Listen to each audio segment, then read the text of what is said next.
Hello everyone, welcome to my YouTube channel. In today's video lecture, we are going to discuss about the radio wave propagation. We know that there is a communication channel in our basic block diagram. So here this channel is shown in between transmitter and the receiver. And the signal transmitted by the transmitter will travel through this channel to the receiver. So in the wireless radio communication, this channel is nothing but the free space. Okay. So the process of signal travels from the transmitter to receiver can be divided into two parts. The first part is radiation of the signal and second part is the propagation. So see what is meant by radiation. Radiation means what? Whenever the high frequency current flows through the conductor, then the power measured on both the sides of the conductor is not same. That means a part of the power is dissipated in the resistance of the conductor and a part of it escapes into the free space. And this escape of power is known as the radiation. Okay, and second thing is the propagation. So this radiated power then propagates in the space in the form of electromagnetic waves. And the radiation and propagation of the radio waves cannot be seen. So the theory of this electromagnetic radiation was developed by the British physicist J.C. Maxwell in 1857. So his theory and the mathematical expression explaining the behavior of the electromagnetic waves and is universally accepted and used. Okay, so here again we know that the electromagnetic waves. These electromagnetic waves are nothing but oscillations which can be propagated through the free space, and they are travel through the free space at the speed of light. Okay, so these waves are known as the electromagnetic waves because the electric and magnetic fields are simultaneously present. If we see the direction, then the direction of these fields are perpendicular to each other and to the direction of propagation of the wave. Okay. So here in today's lecture, we are going to discuss about the propagation of the electromagnetic waves. So we know that once the signal leaves the antenna, that is radiated, it can take any of the following three routes. Means it can be take any of the three paths. And the type of propagation is decided by the route taken by the signal to reach the receiver from the transmitter. So there are three basic paths that a radio signal can take place. The first is along the surface of the earth. That means we can say the ground wave propagation. Second, up to the layer called ionosphere and back, that is the sky wave propagation. And third is the from transmitter to receiver in straight line, which can be collectively called as the space wave propagation. Okay, so here let us see first the ground wave propagation. The path taken by the radio signal, which is depends on many factors, including the frequency of the signal and the relation between frequency and the type of propagation, we can see in the next video lecture. Okay, so let us see first what is meant by the ground wave propagation. So here this diagram showing the path followed by the radiated electromagnetic waves. So we can see the ground wave propagation. Here the ground or the surface waves leaves the antenna, and after that it remains close to the earth. That means the ground waves will actually follow the curvature of the earth and therefore they can travel a distance beyond the horizon. This is the transmitting antenna and this is the surface waves and this is our ground. Okay, so the ground wave propagation is the strongest at the low and the medium frequency range. And this ground wave is the path which is chosen by the signal when the frequency is in between 30 kHz and 3 MHz. Means what? For ground wave propagation, it requires very less frequency which is in between 30 kHz to 3 MHz. Okay, so this ground wave must be vertically polarized to prevent the short circuiting of the electric field component, and the electromagnetic waves are said to be vertically polarized if all its electric intensity vectors are vertical. So here we can see this vertically polarization. Okay, means here the electromagnetic waves are vertically polarized. Then let us see the attenuation of the ground waves. So here, while passing over the Earth's surface, the ground waves induces some current into it, and that's why they lose some energy due to the absorption. And due to that diffraction, the wave fronts will gradually tilt over, which can be shown in this figure. So the angle of tilt goes on increasing as the ground waves progress over the surface of the Earth. That means here eventually we can say the wave lies down and dies. So this is the position of the transmitter, this is the Earth, and this is the direction of propagation. Okay, so the distance depends on the type of surface, frequency of operation, and the transmitted power. So this tilt angle increases with increase in frequency. So this is the angle theta. Here this angle is increases with increase in frequency. Hence the limitation on the range of transmission. If the transmission takes place near the top of the medium frequency range, that means near to 3 MHz, then increases in the transmitted power does not help. So in increasing the range at these frequencies, this is the reason why the ground wave propagation cannot be practically used above the 3 MHz frequency range. Okay, so here in the middle wave broadcast services, for example 535 kHz to 1640 kHz, which uses the ground wave propagation, and some of the transmitted energy travels up, that is towards the ionosphere. So in the daytime, most of this energy is absorbed by the ionosphere layers, but during the night hours an appreciable part of this energy is returned back from the ionosphere to the ground. So due to this, service area is extended well beyond the area possible to obtain only due to the ground wave propagation. Okay, so here this is the ground wave propagation. Okay, then after that let us see the application of the ground wave propagation. So the first point, in the AM radio broadcasting operating in middle wave band or the medium wave band, then the VLF transmission is used for the ship communication such as radio navigation and marine mobile communication. Then the VLF transmission is also used for the time and frequency transmission. So let us see first what is meant by this VLF. This VLF is nothing but propagation can be done using the ground waves. The ground waves can be used for the long distance communication. If the operating frequency is low, that means typically lower than 100 kHz, then this type of propagation takes place over the seawater, and the seawater is a better conductor than Earth's surface. So therefore the power loss due to the absorption in the surface is very low, and the attenuation due to atmosphere is also low. So thus here the range of propagation is dependent mainly on the angle of tilt, as I have already explained in this diagram. Okay, so the degree of tilt depends on the distance from the antenna in wavelengths. Therefore the ground wave can travel longer distances at lower operating frequencies. Thus the ranges in the VLF propagation is right around the globe if sufficient power is transmitted. So here the strength of the low frequency signal changes very gradually, so the rapid fading does not occur. That means here the transmission at a very low frequency is very reliable means of communication over the long distances.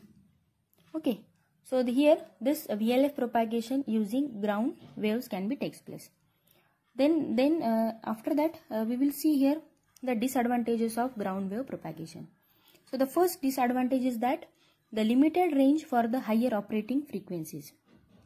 Second, at low operating frequencies, here very tall antennas should be used, and this is because of the antenna height should be at least λ/4.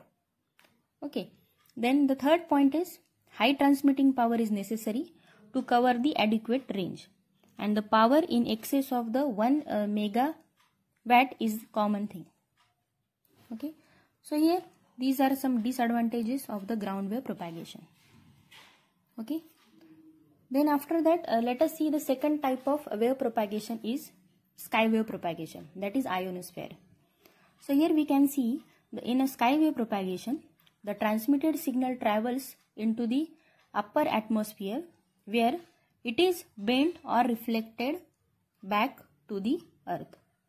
Here we can see this is the transmitting antenna which can be used to transmit the signal like this, and after that it strike to this layer and it is bent or reflected back to the earth. Okay, so this bending, this is the bending of signal. So this bending or the reflection of the signal takes place due to the presence of the layer which is called as the ionosphere in the upper atmosphere. So the layer of ionosphere and the principle of this sky wave propagation is illustrated in this diagram. So the ionosphere and its layers we can see. So the ultraviolet radiation from the sun will ionize the upper layer of this ionosphere. This is the sun and these are the different ionosphere layers. So due to the ionization, this part of the atmosphere becomes electrically charged. Okay, and the atoms take an extra electron or lose one to become negative or the positive ions respectively. So here the free electrons are also present and this layer of ions is known as the ionosphere. Okay, so it is a thick but invisible layer and the ionosphere we can see in this diagram. So here we can conclude some important points, that is along with the ultraviolet radiation, that is alpha, beta and gamma radiations from the sun, and the cosmic rays are also responsible for the ionization and therefore in formation of the ionosphere. So there are four main ionospheric layers. The first is F2 layer, then F1 layer, then E and D in the descending order. Okay, so here the F1 and F2 layers are recombined at night to form one layer like this. So this is F1 layer and F2 layer. At night they are recombined. Then the D layer is the lowest and it exists at the height of about 70 km from the Earth's surface. This is the layer D and this is the Earth's surface. So the height of this D layer from the Earth is near about 70 km. Then its average thickness is about 10 km and this D layer disappears at a night due to this recombination. Okay, so here we can see this layer D is disappearing at the night due to the recombination of this F1 and F2. Okay, then after that the next layer is the E layer. It is existing at an approximate height of the 100 km.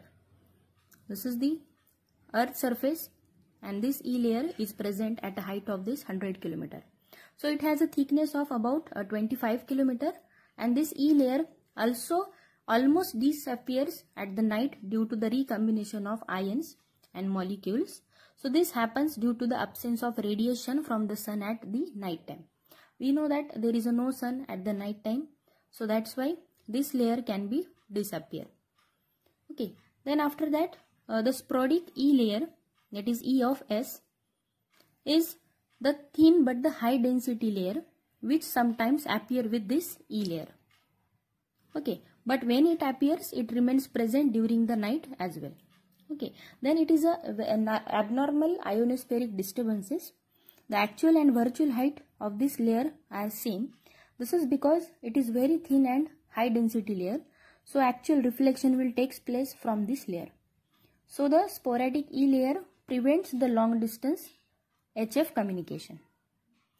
Okay, so the F1 layer is about 180 km and has an approximate thickness of 20 km in the daytime, and it combines with this F2 layer at the night. Most of the high frequency waves are passed through it to the F2 layer, and this layer provides more absorption for the high frequency waves. Okay, so this F2 layer is the most important reflecting layer for the high frequency radio signal incidents on it, and its height ranges from this 250 km to 400 km. Okay, with the thickness of about 200 km. So the height and the ionization density of this layer vary to the great extent, which can be shown in this figure. So due to the high ionization density, the F layer remains present even during the night times also. Okay, then again there is one question, why do we get the better reception at night? Because at night we know that this F1 and F2 layers are combined to form one layer, and the lower two layers, that is D and E layers, are disappear. So as the lower layers are absent, the absorption of the signal does not take place, okay, which was taking place during the daytime. So this improves the strength of the reflected signal, and hence the quality of reception at night is better. Okay, this is the reason behind it. Okay, then after that let us see the next point, that is the virtual height. So this concept of virtual height is understood by looking this diagram. So here the incident wave returns back to the earth due to refraction. Okay, so in this process it bends down gradually and not sharply. So here we can see, here they are bent. This incident wave returns back to the earth due to the refraction, and it bends down gradually, not sharply. But it is interesting to see that incident and reflected rays follow exactly the same path as those if the signal would have been reflected from the surface located at the greater height. Okay, so this height is called as the virtual height. This is the virtual height.